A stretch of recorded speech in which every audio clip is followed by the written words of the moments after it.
Reality. I'm your girl Gigi, and if you are watching right now, I want to welcome you with a big what's up, because that's how we do it on my channel. We be hype. So today we're going to talk about Love and Hip Hop Atlanta. Last night's episode was basically full of just drama. Pooh, I don't know how I'm feeling about Pooh. She's definitely trying to get her camera time. She's literally popping up in every scene, causing so many altercations. I'm a little iffy on her, but we'll talk about that a little bit later. So before we get into it, will you do your girl a favor, hit that subscribe button? I'm on my way to 100 subscribers. I want to get that in the next month or so. And I'd really appreciate it, if you join the family, help your girl get there. And in my way of showing appreciation, if you drop down the comments with a heart emoji, I would give you a shout out just to let you know I love you guys, and I appreciate you, for sticking with your girl and watching. So Love and Hip Hop opens up with Spice, Jock, and Carly. They're at the radio station talking about how Black hypocrisy, is booming. It went #1 on the charts and shit like that. And Spice is just saying like, oh, it's such a good thing, Black hypocrisy. We need to talk about it more. I'm sorry, Spice. In my opinion, Spice's color is not the reason why her career is not popping. And as much as she wants to blame it on that, I'm sorry, that's not it. That's my opinion, but you can drop down the comments and let me know why you think her career is not taking off how she feels it should be. So with her being, darker skin, yes, in America, there is colorism. I'm not going to deny that. But it's not the defining moment of why your career, Spice, is not, booming. You're not going to have this Cardi B moment. I feel like that's what she thought was going to happen after she moved here. She had this grandiose plan. But I'm sorry, reggae and dancehall is not mainstream here in America.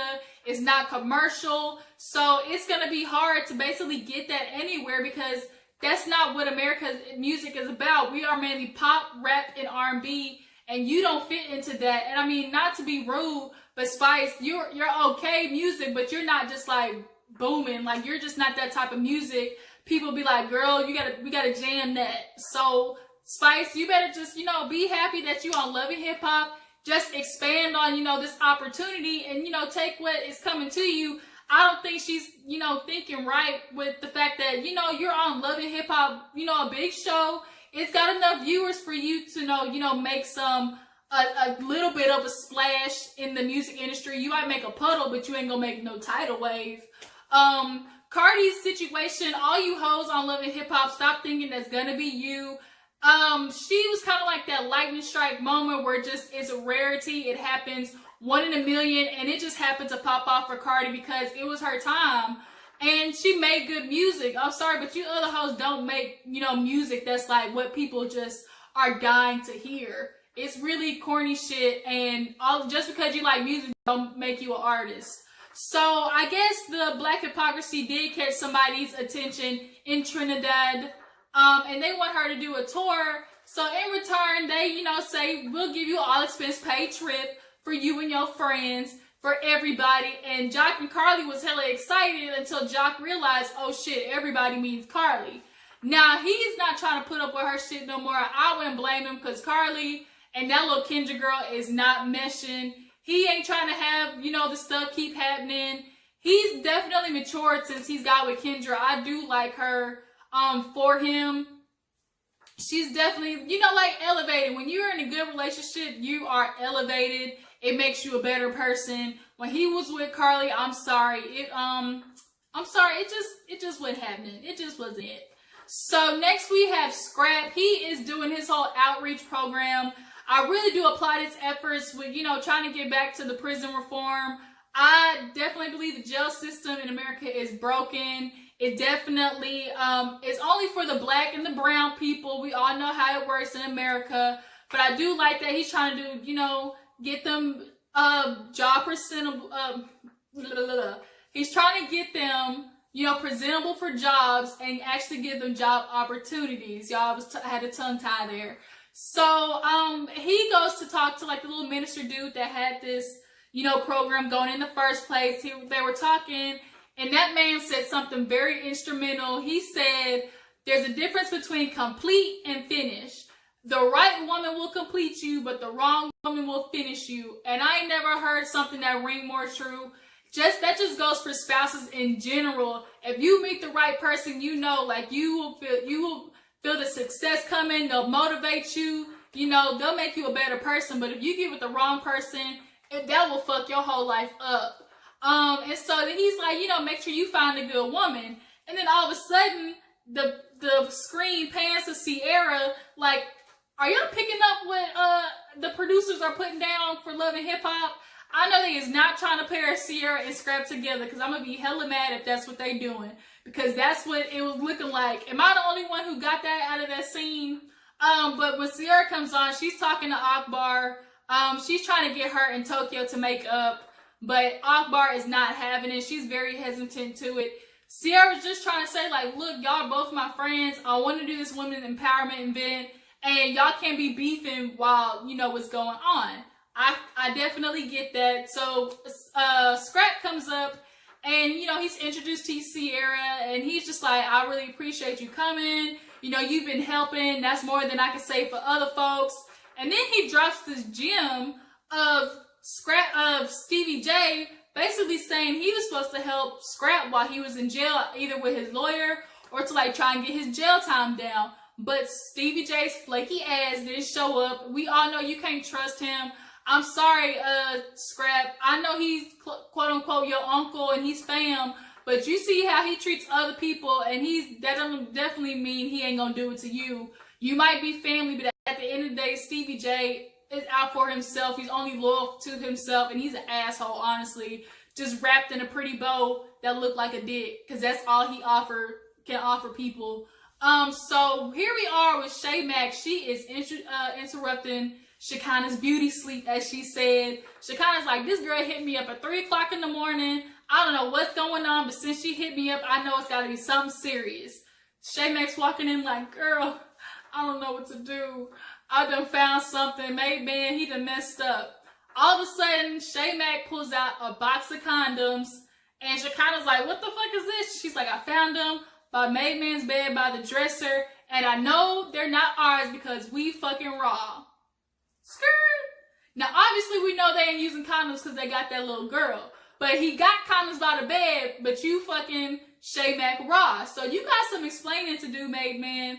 But I got an issue with this because 1, you fucking other girls. 2, you fucking other girls in y'all house. And 3, you fucking other girls in y'all house with your child there. That means you've been bringing women around your child. Like, that is so disrespectful. You as low can get. You was basically on the totem pole with Tristan Thompson's ass, because that is so disrespectful. Like, I would have to light you up if I found out a nigga did that to me. And especially in Shay Mack's situation, she was like, man, I was supporting his ass. I stopped going to work. You know, I was trying to let him get his shine on, and that's how he basically repaid me. But that's the problem when you get with these fuck niggas.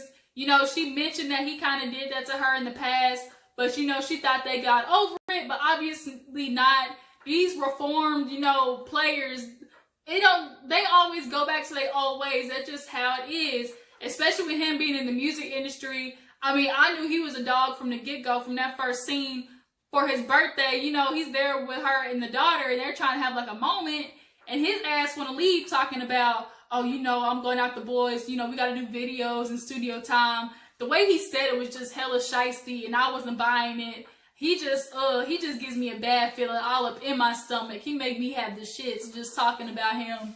But Shekinah gave her the advice of, like, either, you know, get over it, like, you know, dump his ass, or be real cool, you know, for the next couple of days, and then get your shit packing and, you know, bounce. And I definitely would have done that. I would have gave myself 3 days, you know, have everything packed up, get myself situated.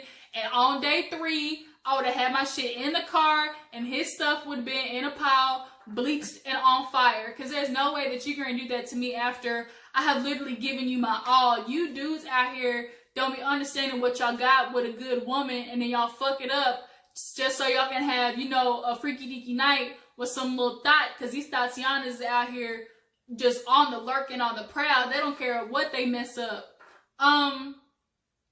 So here we are. We have all the women in Sierra's salon. They're talking about just how much shit was happening. And with BK and the Pooh situation, Sierra was not fucking with Pooh. She's like, this girl was all up in my face, you know, befriended me. And all this time she was in Cancun, she had been messing with BK. She's like, I'm not giving BK no more chances. Like, he messed up with me. I'm not doing it no more. But it don't matter because I got men, you know, hit me up in my DMs anyway. And she had this, you know, secret admirer, you know, vase of flowers. And this, I don't know what this whole thing, I don't know, they're trying to itch this, like, Scrap De Leon, like, mystery. That's what it's kind of looking like. Sierra, if you fuck with that dude, we're gonna have a problem because he already got his baby mama, Moniece, on the hook. And you better not go there, Sierra. I'm sorry, sis. Don't you do that shit. Because he is not the one. First of all, he ain't even that cute. The glasses kind of made him look better on the episode, but he just is not that cute. So then, you know, they started talking about, Mimi started mentioning how basically the blow up happened with Carly and Pooh when she tried to get them together at the little, you know, cocktail party. She was like, man, Pooh threw the chair. Carly and them were about to fight. Like, I'm so sad seeing them because they've been friends for so long. Mimi, you might as well stop trying because that shit is not gonna work between them two. And Sierra ain't fucking with her. She, you know, everybody's basically against Pooh right now. And the way Pooh is coming in, it's not working. I don't know what to tell you, Pooh. And Shikani, you know, tells Tokyo about the whole situation with Shay Mack, and Tokyo actually happens to have a session with Made Man, and Shikani's like, I'm gonna pop up on that ass, which is what a good friend would do. I would do it because you're not going to do my friend dirty like that and get away with it. And then dun dun dun, all of a sudden, guess who ass walk in? Pooh. She wants to walk in and try to fix this whole situation. She's claiming, I didn't hit a BK, he hit me up. I'm not going to do that to my husband. Sierra was not fucking with it at all. She was like, man, I can't believe you did that. How would you feel if I did that with your husband? And Sierra's like, man, bitch, you would never be around my husband. And you ain't nothing but a hoe. And then as soon as the word hoe came out, shit might as well went up in flames. Mimi, like, was stuck. She was like, damn, Pooh, you call yourself trying to apologize, and you in here coming up with all this smoke. Like, you're not going to achieve nothing. So Tokyo's the day one. She gonna be a ride or die for you. That's the type of friend you need. Tokyo was sitting so calm, getting her hair done and stuff. And all of a sudden, bitch took off. I mean, she got some weight on her, but, you know, she also got a little speed, too. She was going after Pooh. And Sierra tried to throw a vase at her to get her out the salon shop. Like, it was just a shit show. Everywhere Pooh goes, shit happens. So there's like this little scene where Carly and Mo were just kind of talking about, you know, her going to Trinidad. And he's talking about, I want you to mess with me when you wake up, when you go out, and when you do everything. And Carly's like, I don't know what he think this is. Mo, the fact that you trying to get her, you know, all under wraps and on track, you better lose it. I mean, we know you fucked up. I don't think you told Carly the whole truth about that whole baby mama situation. But she's going to give you a second chance, so I'm going to let you do you, boo-boo, Carly. Pooh meets up with Mimi to basically tell her, oh, my feelings is hurt. You didn't stick up for me at, you know, Sierra's shop, and you let all these girls attack me. And Mimi's like, look, I'm not on nobody's side. I don't know, like, I didn't know what happened in Cancun, so I can't, you know, put my input in it. But she's like, look, we're all going to Trinidad, and, you know, this could be your opportunity to apologize and for you to Carly make up. She was like, you know, I do miss Carly, but we've done some fucked up stuff to each other. And she's not sitting here not trying to admit, you know, what we did. Pooh was still stuck on this whole threesome thing. I don't know why that is so important for her to admit that her and Carly did that, but that's her storyline. So that's why she got to keep going, you know, at it so she can get her camera time.